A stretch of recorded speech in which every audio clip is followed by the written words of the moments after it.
You don't have a right to do something unless you can prove that it's worth the torture. If you have to torture something, then you're going to have to justify what you're doing. Okay? You're going to have to come up with some reason.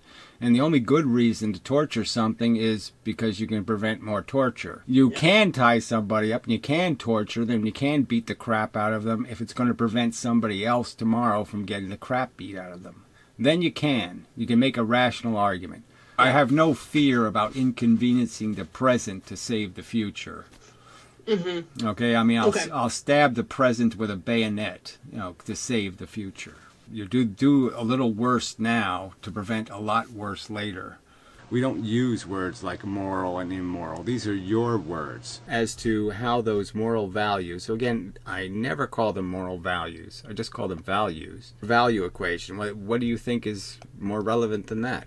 You don't think there's a value equation that would exist. If you did identify value to exist, that there would be an equation in terms of balancing scales, that you could figure it out. That if there's 6 people in the future that are going to do the same thing you're going to do once in the present, that logically, whether it's a good or a bad, the 6 are, adds up to more than 1. Spock even said it, right? The needs of the many outweigh the needs of the one, blah, blah, blah, blah, blah. Not a complex thing. And that cannot really be a rational basis for our moral values. So he just loves saying moral values. Why would you keep using the word moral? You've written it like 7 times in here. Obviously, if you're going to be talking about me, you should be recognizing the simple truth that I have said that's a bullshit word. Well, obviously consensus is meaningless. Again, I don't have to get Donald Trump's consent. I don't have to get Homer Simpson's consent. They're the ones that don't have consent from the victim they're producing. If I think human beings don't have a right to impose torture on their children, why would I think an animal has a right to do it?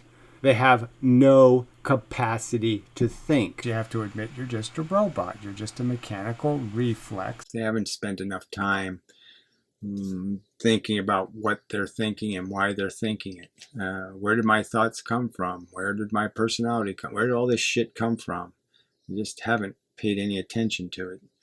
So they're robots who can analyze their function, but most of the robots aren't doing that. They're not measuring whether they're processing information better than the other robots. That's sort of the subject, is this determinism thing. The fact is, you can't help being an asshole if you happen to be an asshole. The solution is to fix the problem, and the solutions require some sacrifice. I've said 4 million times, the word morality has no place in a rational conversation.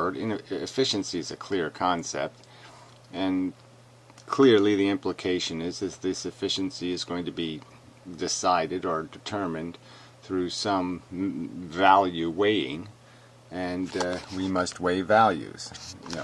Yes, of course, that's what you do. You weigh expenses to profit, and that's how you decide whether you have an efficient scheme. Do you gain benefit?